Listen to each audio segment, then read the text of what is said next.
વિદ્યાર્થી મિત્રો નમસ્કાર, ઓમ શાંતિ। તો આજે આપણે મિત્રો આગળ વધીએ 16મા ચેપ્ટરમાં। તો નવા પ્રશ્ન તરફ જઈએ। તો એક પ્રશ્ન છે, જંગલોના પરંપરાગત ઉપયોગની રીતો વિરુદ્ધ પૂર્વગ્રહ રાખવાનો કોઈ ખાસ આધાર નથી, ઉદાહરણ સાથે વિધાન સમજાવું। તો આ પ્રશ્ન શું કહે છે કે જંગલનો પરંપરાગત રીતે ઉપયોગ થાય છે મિત્રો, જંગલી પેદાશો, જંગલની વસ્તુઓ, જંગલમાં ચારો ચરાવવા, ઢોરને લઈ જવા, બરાબર છે। આ બધી પ્રવૃત્તિઓ છે જંગલની અંદર આજે થાય છે અને વર્ષોથી પરંપરાગત રીતે થતી આવી છે। તો આવા ઉપયોગની વિરુદ્ધ પૂર્વગ્રહ રાખવાનો કોઈ ખાસ આધાર નથી, એટલે કે આની વિરુદ્ધમાં જઈને કોઈ એવી પ્રક્રિયાઓ બંધ કરીને કે જે નુકસાન થાય એવો રાખવાનો કોઈ આગ્રહ નથી, બરાબર છે, આધાર નથી। તો આવું શા માટે કહી શકાય? તો એના માટે આપણે એક ઉદાહરણ જોવું પડે, બરાબર। તો જોઈએ, જવાબ છે, જંગલોના પરંપરાગત ઉપયોગની રીતો વિરુદ્ધ પૂર્વગ્રહ રાખવાનો કોઈ ખાસ આધાર નથી, આ વિધાન નીચેના ઉદાહરણ પરથી સમજી શકાય। તો એક ઉદાહરણ આપ્યું છે કે વિશાળ હિમાલયન રાષ્ટ્રીય ઉદ્યાન છે મિત્રો, રાષ્ટ્રીય ઉદ્યાનનું નામ છે હિમાલયન રાષ્ટ્રીય ઉદ્યાન। એ સંરક્ષિત ક્ષેત્રમાં આલ્પાઇનના જંગલ છે, એટલે કે આલ્પાઇન વૃક્ષના જંગલો છે, બરાબર છે, હિમાલયન રાષ્ટ્રીય ઉદ્યાનના સંરક્ષિત ક્ષેત્રમાં। તો રાષ્ટ્રીય ઉદ્યાન છે એ સંરક્ષણ પામેલું હોય છે, અમુક કાયદા કાનૂન હોય છે, જોગવાઈઓ હોય છે। તો એમાં આલ્પાઇનના જંગલ છે, અહીં ઘેટાઓનો ચારો ઉગે છે, એટલે કે જંગલની અંદર એવું ઘાસ ઉગે છે જે ઘેટાઓને સારી રીતે ચરી શકે છે, એટલે ઘેટાઓનો ચારો ઉગે છે, એવી વનસ્પતિઓ છે એમ। તો પ્રત્યેક વર્ષ એટલે કે દરેક વર્ષે ગ્રીષ્મ ઋતુમાં ભરવાડો તેમના ઘેટાઓને ઘાટીઓમાંથી આ વિસ્તારમાં ચરાવવા લઈ જતા, એટલે કે ઘેટા અને એનું જે રહેઠાણ હોય છે એ વિસ્તાર છે ને, ઘાટી વિસ્તાર અહીંયા કીધો છે। તો એમાંથી ભરવાડો છે આ વિસ્તારની અંદર, એટલે કે એ રાષ્ટ્રીય ઉદ્યાનવાળા વિસ્તારની અંદર જ્યાં ઘેટાઓનો ચારો ઉગે છે ત્યાં ચરાવવા માટે દર વર્ષે લઈ જતા। આ એ લોકોની પરંપરા વર્ષોથી ચાલી આવતી। હા, સંરક્ષિત વિસ્તારોમાં સ્થાનિક લોકોની આ પ્રવૃત્તિ પર પ્રતિબંધ મૂકવામાં આવ્યો। એટલે હવે થયું એવું કે ભાઈ સ્થાનિક લોકો હોય, એના આજુબાજુના વિસ્તારમાં ત્યાં રહેતા લોકો હોય, એને ઘેટાના ચારા ઉપર પ્રતિબંધ મૂકી દીધો કે ભાઈ આ રાષ્ટ્રીય ઉદ્યાનમાં ઘેટાઓને ચરાવવાને લઈ આવવા માટે મનાઈ કરી દીધી, બરાબર છે। તેથી થયું શું? આથી ઘેટા દ્વારા ઘાસનો ચારા તરીકે ઉપયોગ બંધ થઈ ગયો। એટલે હવે જે ઘાસ ઉગતું હતું એ ઘાસનો ઉપયોગ ઘેટાઓ ચરવા માટે કરતા હતા, પણ સ્થાનિક લોકોએ ઘેટા ઉપર ચરવા ઉપર પ્રતિબંધ મૂકી દીધો, એટલે હવે ઘાસ તો ઉગવાનું જ છે, બરાબર। ઘેટા ચારો બંધ થઈ ગયો એટલે ઘાસ ઉગવાનું તો બંધ નહીં થઈ જાય, ઘાસ તો ઉગવાનું છે, બરાબર છે, પણ ઘેટાનો ચારો છે ઉપયોગ બંધ થઈ ગયો। પરિણામે આ ઘાસ લાંબા થઈ વળી જઈ અને જમીન પર પડે છે, એટલે ઘાસ તો ઉગે, ઘેટાઓ ચરી જાય એટલે ઘાસ ઉગે, એ બધું કેવું થતું જાય, કપાતું જાય, ચરાતું જાય, પાછું નવું ફૂટે, નવું કોળાય, અને આવી રીતે એ પ્રવૃત્તિ ચાલ્યા કરતી હતી। પણ હવે ઘેટાનો ચારો બંધ થઈ ગયો એટલે ઘાસ છે એ વધુ ને વધુ કેવું થતું જાય, મોટું થતું જાય, બરોબર છે, અને ખૂબ જ મોટું ઘાસ થઈ જાય એટલે જમીન ઉપર ઢળી જાય, વળી જાય, બરાબર। તેથી નવા ઘાસની વૃદ્ધિ છે એ અટકી જાય, એટલે ઉલટાનું નવા ઘાસની વૃદ્ધિ છે એ અટકી જાય છે। આમ જંગલની જાળવણીમાં પરંપરાગત ઉપયોગની રીતો મદદરૂપ હોય છે। હકીકતે તો ફાયદાકારક હતું, ઘેટાને ચારો મળતો હતો અને નવા ઘાસની વૃદ્ધિ પણ થતી હતી, અને સ્થાનિક લોકોએ પ્રતિબંધ મૂક્યો એટલે ઘેટાના ચારા ઉપર પ્રતિબંધ થઈ ગયો, એટલે ઘાસ છે ખૂબ જ મોટું થતું ગયું, આડું પડતું ગયું, અને એને કારણે નવા ઘાસ ઉપર ઉગવાની જે ક્રિયા છે, વૃદ્ધિ પામવાની ક્રિયા છે, બરાબર, એ પણ અટકી ગઈ। તો આના કરતાં બેટર છે કે વર્ષોની જે પરંપરા હતી કે ત્યાં સ્થાનિક લોકો ભરવાડ લોકો છે ગ્રીષ્મ ઋતુમાં ઘેટાઓને ચરાવવા માટે લઈ જતા હતા તો એ બિલકુલ યોગ્ય હતી જ. તો એના વિરુદ્ધ કોઈ પગલાં લીધા, બરાબર, તો એનો કોઈ ખાસ આધાર કે લાભ મળ્યો નહીં. ત્યાર પછીની ચર્ચા કરીએ મિત્રો નવા સવાલની. જંગલ સંરક્ષણમાં બિશ્નોઈ સમુદાયનો ફાળો જણાવો. તો જંગલનું રક્ષણ કરવા માટે આ બિશ્નોઈ સમુદાય છે મિત્રો, તો એ બિશ્નોઈ સમુદાયનો ફાળો શું છે એના વિશે આપણે ચર્ચા કરીએ. તો અહીંયા એક વાત છે મિત્રો, રાજસ્થાનના એક રાજાની. તો હું તમને પહેલા પ્રશ્નમાં ગયા પહેલા હું થોડીક એના વિશેની એક સ્ટોરી કહું છું, ધ્યાનથી મિત્રો સાંભળજો. પહેલા સ્ટોરી સાંભળજો, એને આધારિત પ્રશ્ન પછી આપણે જોઈએ. તો 1731ની અંદર રાજસ્થાનમાં જોધપુર શહેર છે, અને જોધપુરની નજીક એક ખેજરાલી ગામ છે, અને ખેજરાલી ગામની આજુબાજુ ખીજડાના વૃક્ષો, જેને ખેજરીના વૃક્ષો કહેવામાં આવે છે, એ પુષ્કળ માત્રામાં, એ ખીજડાનું આખું જંગલ સમજો ને, એ ઉગેલું હતું. એટલે ખીજડાના વૃક્ષો છે એ ખેજરાલી ગામની આસપાસના વિસ્તારમાં જોધપુરની નજીક ખૂબ જ પુષ્કળ માત્રામાં હતા. હવે જોધપુરના રાજાને 1731ની અંદર, બરોબર છે, એમને પોતાના નવા મહેલ બનાવવા માટે લાકડાની જરૂર પડી. એટલે રાજા અને એના બધા પ્રધાનો સિપાહીઓ જેની રાજ દરબારની અંદર મિટિંગ ભરાઈ અને બધા દ્વારા નક્કી થયું, રાજાએ ઓર્ડર આપ્યો કે ભાઈ મહેલ બનાવવા માટે જેટલું લાકડું જોઈએ એ લાકડું છે એ ખેજરાલીના જે ઝાડ છે, ખેજરીના ઝાડ છે, ખેજરાલી ગામેથી જંગલમાંથી કાપીને લાવવાના, અને લાકડો છે એમાંથી મહેલ છે એ બનાવશું. એટલે રાજાના જે સિપાહીઓને જે કામદારો હતા બધાએ એ રાજાનો આદેશ સાંભળી અને પછી દિવસે પોતપોતાના જે સાધનો છે, વાહનો લઈ અને ત્યાં પહોંચી ગયા વૃક્ષોને કાપવા માટે જંગલની અંદર. હવે એ જંગલની અંદર વર્ષોથી બિશ્નોઈ પ્રજા રહેતી હતી, અને આ બિશ્નોઈ પ્રજા છે મિત્રો ધાર્મિક વૃત્તિવાળી અને વૃક્ષ પ્રેમી માણસો હતા. એ ખેજરાલી જે વૃક્ષો હતા, ખેજરીના વૃક્ષો, એના પ્રત્યે એમને ખૂબ સહાનુભૂતિ હતી ધાર્મિક વિધિથી. તો મિત્રો તમે જાણો છો ખીજડાની અમુક જગ્યાએ પૂજા કરવામાં આવે છે ધાર્મિક વિધિ અનુસાર, બરોબર. તમને ખ્યાલ હોય તો આપણે જ્યારે હવન કે એવું કંઈક કામ કરીએ છીએ ત્યારે ખીજડાનું જે લાકડું હોય છે એને હવનની અંદર ઓમવામાં આવે છે અને એની પૂજા વિધિ કરવામાં આવે છે, પવિત્ર માનવામાં આવે છે. તો આ બિશ્નોઈ પ્રજા છે એ વૃક્ષ પ્રેમી હતી. એટલે એ બિશ્નોઈ પ્રજા જંગલમાં જે રહેતી હતી એને ખબર પડી કે રાજાના માણસો આ જંગલના લાકડા કાપવા માટે આવ્યા છે. એટલે સ્વાભાવિક છે જંગલના બધા લોકો એટલે કે બિશ્નોઈ પ્રજા ભેગા થયા, થોડાક લોકો, અને રાજાના માણસોને સમજાવ્યા કે ભાઈ જંગલને તમે નહીં કાપો, આ અમારી સંપત્તિ છે, અમારું રહેઠાણ છે, બરોબર, અમારી આજીવિકા છે, અને અમે ધાર્મિક માન્યતા અનુસાર એની પૂજન અર્ચના કરીએ છીએ, વર્ષોથી અહીંયા રહીએ છીએ, તો તમે ઝાડને કાપો નહીં. પણ આ રાજાના માણસો હતા અને રાજાનો આદેશ હતો, એટલે રાજાના આદેશ સામે તો બીજા કોઈ લોકોનું માને નહીં ને. આ લોકો જે રાજાના માણસો જે ઝાડ કાપવા ગયા હતા એ લોકોએ કોઈ સામેના વાળાની માન્યતા માન્ય ન રાખી બિશ્નોઈ પ્રજાની, બરોબર. જેમ જેમ વાત આગળ ચાલી, બરોબર, પણ રાજાના માણસો કોઈ પણ હિસાબે એ વાતને સ્વીકારવા તૈયાર થયા નહીં. બસ એમને તો જંગલના લાકડા કાપવાનો રસ હતો. એટલે થોડી બોલાચાલી થઈ, ઉગ્ર વાતચીત થઈ ગઈ. એમાં અમૃતા દેવી નામની એક સ્ત્રી, એ જે બિશ્નોઈ પ્રજા હતી, એ બિશ્નોઈ પ્રજામાં અમૃતા દેવી નામની એક સ્ત્રી હતી.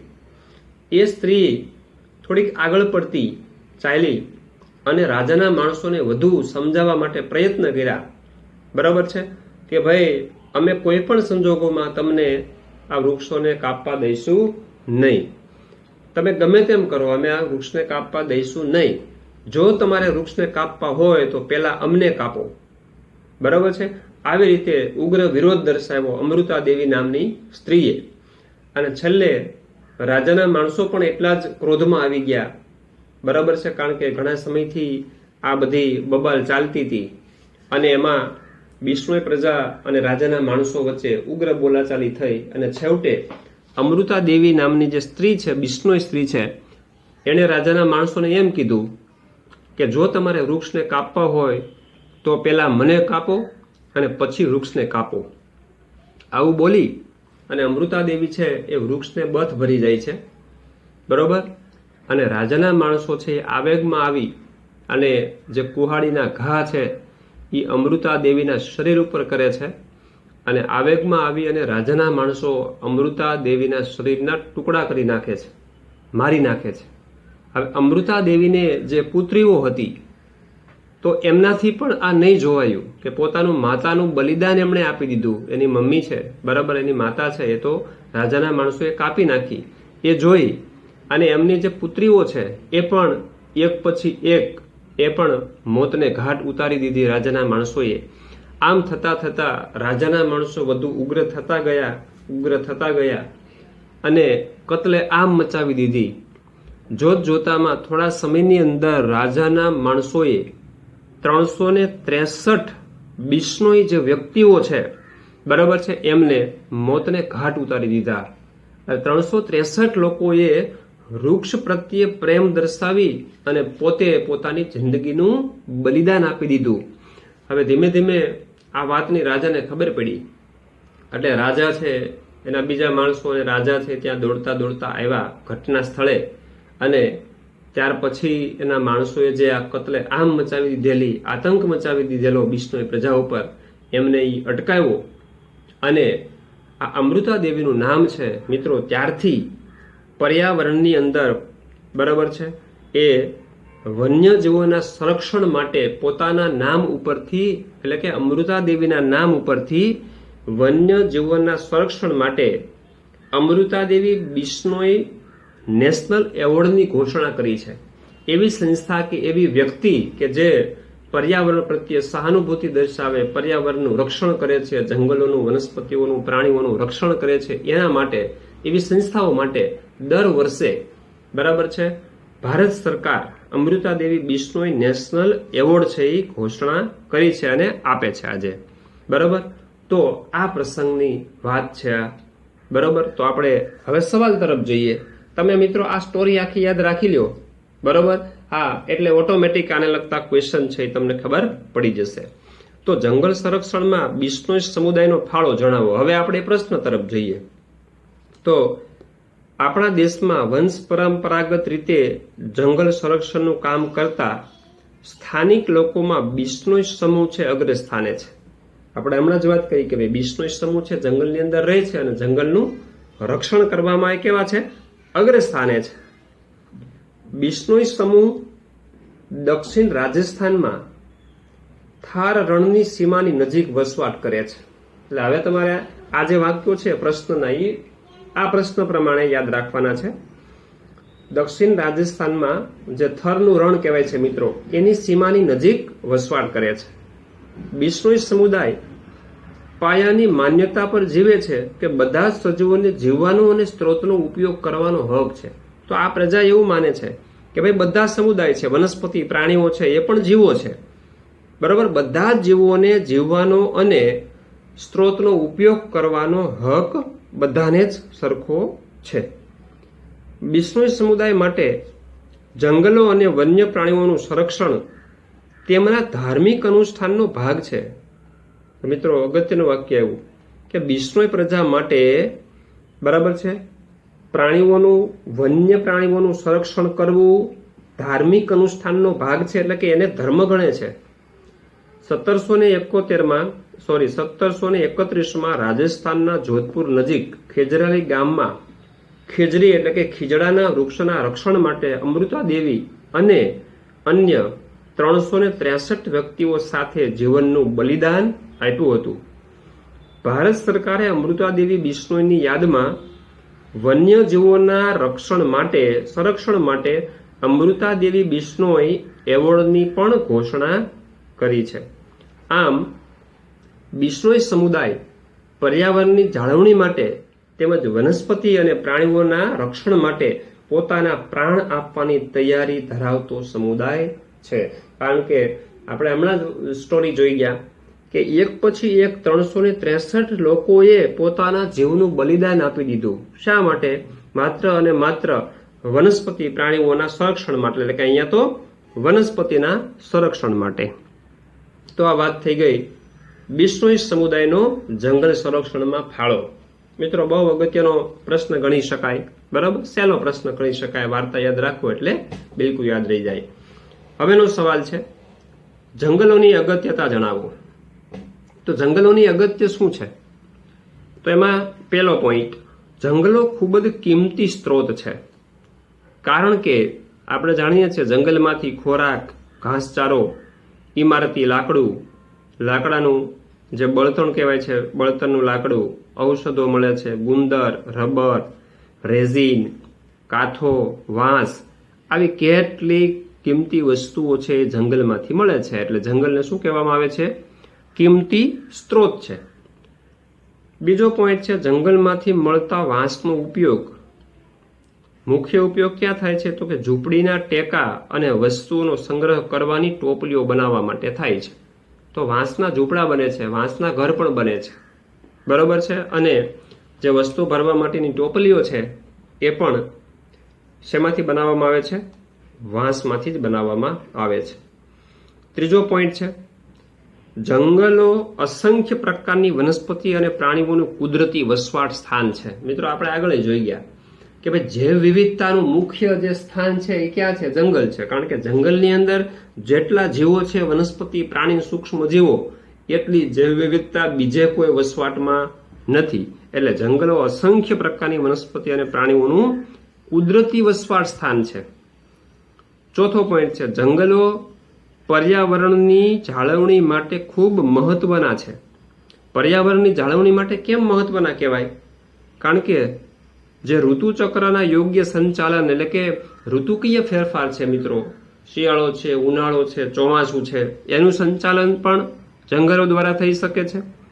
દ્રવ્ય ચક્રોની જાળવણી, દ્રવ્ય ચક્રો એટલે મિત્રો જે ખનિજ તત્વના ચક્રો કહેવાય, ફોસ્ફરસ ચક્ર છે, બરાબર. તો એ ખનિજ તત્વોના ચક્ર છે એને દ્રવ્ય ચક્ર કહેવામાં આવે છે, બરાબર. પણ અહીંયા આપણે વાયુમય ચર્ચા કરીએ તો કે CO2 છે, બરાબર, ઓક્સિજન છે, તો કાર્બન ડાયોક્સાઇડ ચક્ર, નાઇટ્રોજન ચક્ર, ઓક્સિજન ચક્ર, આ બધા દ્રવ્યોની જાળવણી પણ જંગલો દ્વારા થઈ શકે છે.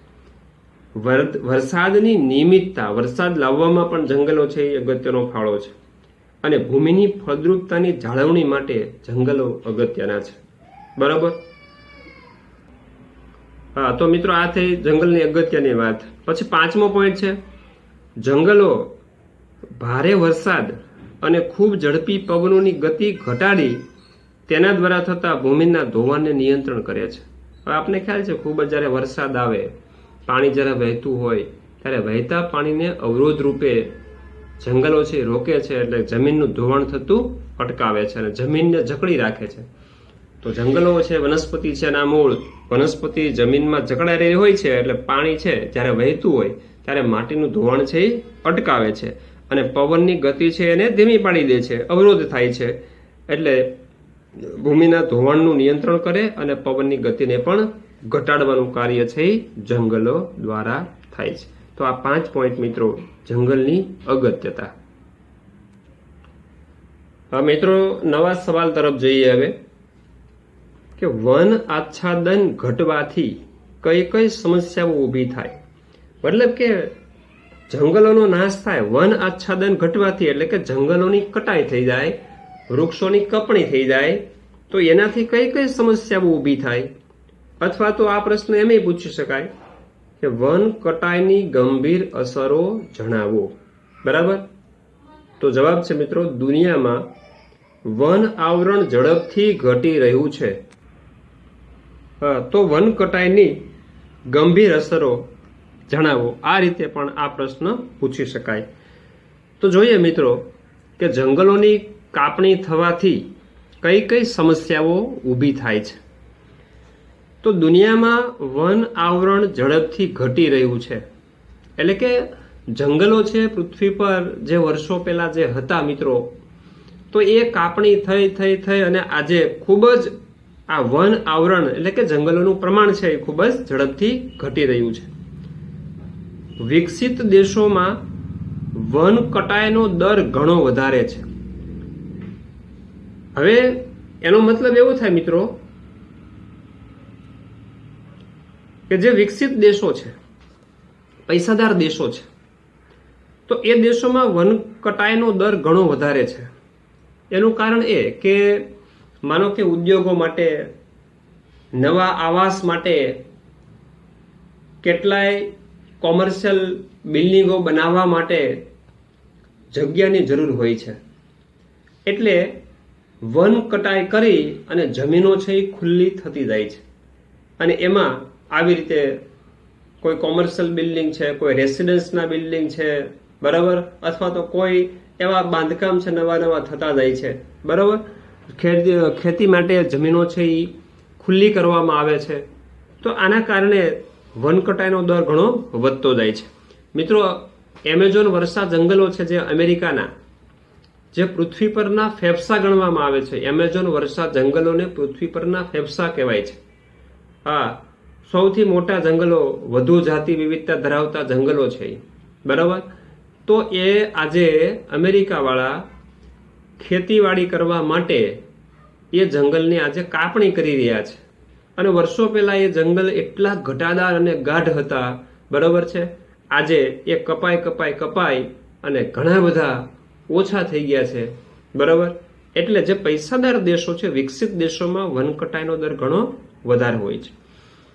વસ્તી વધારો થાય, ઔદ્યોગિકરણ થાય, શહેરીકરણને કારણે વન આચ્છાદન ઝડપથી ઘટી રહ્યું છે. હમણાં જ આપણે વાત કરી, વસ્તી વધતી જાય એટલે રહેઠાણ માટે, બરોબર, શહેરો મોટા બનતા જાય, રહેઠાણો બનાવવા પડે એટલે જંગલો કાપીને જગ્યા ખુલ્લી કરવી પડે છે. નવા નવા ઉદ્યોગો બનાવવા માટે પણ જગ્યા જોઈએ, બરાબર. તો આ બધાને કારણે શું થાય? વન આચ્છાદન ઝડપથી ઘટી રહ્યું છે. ઉષ્ણકટિબંધના વિસ્તારમાં વન કટાઈની ગંભીર અસરો જોવા મળે છે. કઈ કઈ? વન આચ્છાદન ઘટવાથી એટલે કે વન કટાઈથી સર્જાતી ગંભીર સમસ્યાઓ નીચે મુજબ છે. તો મિત્રો, આ કેટલીક ગંભીર સમસ્યાઓની આપણે ચર્ચા કરીએ. તો નંબર 1, પ્રાદેશિક અને વૈશ્વિક આબોહવાકીય ફેરફાર પ્રેરે છે. એટલે કે પ્રાદેશિક એટલે જે તે પૂરતું, જે સ્થળેથી જંગલનો નાશ થાય એ પ્રદેશ પૂરતું, અને સમગ્ર વૈશ્વિક લેવલે આબોહવાકીય ફેરફારો પ્રેરે છે. મિત્રો, ખાસ અગત્યની વાત એ છે, દરેક સજીવ જે વનસ્પતિ અને પ્રાણીઓ સહિત માનવ સહિતના પ્રાણીઓ શ્વાસમાં ઓક્સિજન લે છે, આપને ખબર છે, ઓક્સિજન વગર કોઈ સજીવ જીવી શકતા નથી. તો આ ઓક્સિજન બનાવવાનું કાર્ય મિત્રો વનસ્પતિ સિવાય કોઈ કરી શકતું નથી. ઓક્સિજન માત્ર પ્રકાશ સંશ્લેષણ દ્વારા ઉત્પન્ન થાય છે. પ્રકાશ સંશ્લેષણ સિવાય કોઈ વિશ્વની એવી ક્રિયા નથી જેમાં ઓક્સિજન વાયુ ઉત્પન્ન થાય અને વાતાવરણમાં ભળે. હવે આ કાર્ય સાથે જંગલો સંકળાયેલા છે.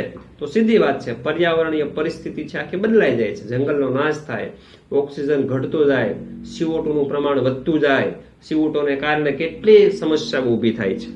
એટલે પ્રાદેશિક અને વૈશ્વિક આબોહવાકીય ફેરફારો પ્રેરે છે. હા, વરસાદનું પ્રમાણ ઘટે છે. મિત્રો, જંગલો કપાઈ જાય એટલે તાપમાન છે વધે, બરોબર. કેટલી એવી પ્રક્રિયાઓ થાય અને વરસાદ જે લાવવામાં મદદરૂપ ઘટના છે, બરોબર છે, વૃક્ષો દ્વારા થાય છે, તો એ બંધ થઈ જતા વરસાદનું પ્રમાણ ઘટે છે. વન આવરણ દૂર થવાથી ત્યાંની ભૂમિનું ધોવાણ થાય. જંગલો કપાઈ જાય એટલે જમીન ખુલ્લી થઈ જાય તો વરસાદને કારણે એનું ધોવાણ થાય. જમીન ધોવાણ થાય એટલે જમીનની ફળદ્રુપતા ઘટે, કારણ કે ઉપરનું જે માટીવાળું પડ હોય છે, બરાબર, કે જેની અંદર ખનિજ તત્વ છે, પોષક દ્રવ્યો છે મિત્રો, એ ધોવાઈ જાય એટલે જમીન કેવી થઈ જાય? બગડી જાય, વેરાન થઈ જાય, બિન ઉપજાઉ થઈ જાય, એટલે જમીનની ફળદ્રુપતા ઘટે છે. વાતાવરણમાં CO2 નું પ્રમાણ વધે છે, કારણ કે પ્રકાશ સંશ્લેષણ દરમિયાન CO2 તો વપરાઈ જાય વનસ્પતિ દ્વારા.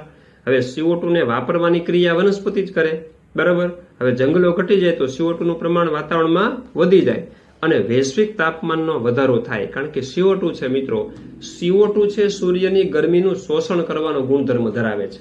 એટલે વાતાવરણમાં જેટલો CO2 વધે એટલું વધી ગરમીનું શોષણ થાય, એટલે એટલું જ પૃથ્વી પરનું તાપમાન છે વધી જાય. હવે પૃથ્વી પરનું તાપમાન સરેરાશ વધી જાય એટલે પ્રક્રિયા શું થાય? સમગ્ર દુનિયાનું તાપમાન વધે. પૃથ્વીના ધ્રુવ પ્રદેશ જે ઉત્તર ધ્રુવ અને દક્ષિણ ધ્રુવ છે મિત્રો, જે ઠંડા કહેવાય છે, એનું તાપમાન પણ ગ્રીન હાઉસને કારણે વધી જાય. કે જ્યાં 12 મહિના બરફાચ્છાદિત પ્રદેશો છે, બરફ છવાયેલો છે, તો પૃથ્વીનું તાપમાન વધે, બરોબર, સમગ્ર પૃથ્વીનું સરેરાશ તાપમાન વધે તો ધ્રુવ પરના જે બરફ પ્રદેશો છે મિત્રો, એ પણ પીગળવા લાગે, બરોબર. એટલે એ તો પુષ્કળ માત્રામાં બરફ છે ત્યાં ધ્રુવ પ્રદેશો ઉપર. હવે એ બધું જો ઓગળવાની શરૂઆત થાય તો નદીઓની અંદર પૂર આવે, નદીઓનું પાણી સમુદ્રમાં જાય એટલે સમુદ્રમાં પણ પાણીનું પ્રમાણ પુષ્કળ વધે અને સમુદ્રમાં ભરતી આવે અને નીચાણવાળા સ્થળો છે એ પાણીમાં ડૂબી જાય, પાણીમાં ગરકાવ થઈ જાય અને જાનમાલને કેટલી પૂરગ્રસ્ત જેવી સ્થિતિ થાય અને નુકસાન થાય. તો આ બધી પ્રક્રિયાઓ છે મિત્રો CO2 ના પ્રમાણ વધવાને કારણે, વૈશ્વિક તાપમાન વધવાને કારણે થાય છે. આને ગ્રીન હાઉસ અસર કહેવાય છે. એટલે CO2 ગરમીનું શોષણ કરે, સૂર્યની શક્તિનું શોષણ કરે અને પૃથ્વી પરનું સરેરાશ તાપમાન વધી જાય, આ ઘટનાને શું કહેવાય? ગ્રીન હાઉસ અસર કહેવાય છે.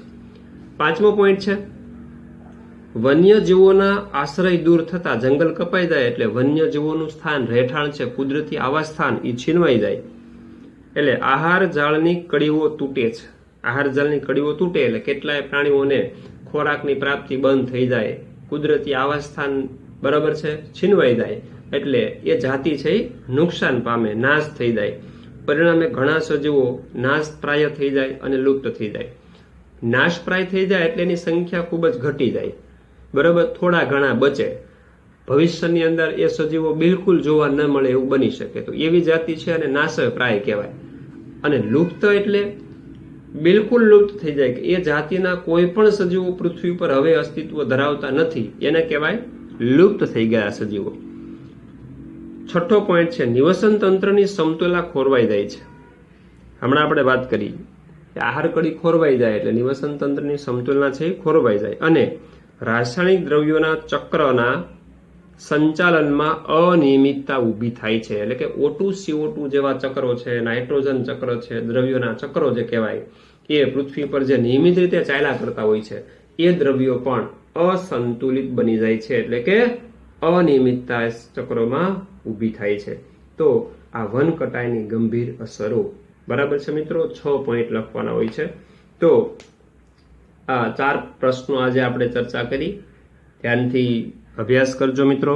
નોટબુકની અંદર બધા નોંધી લેજો. ઓમ શાંતિ.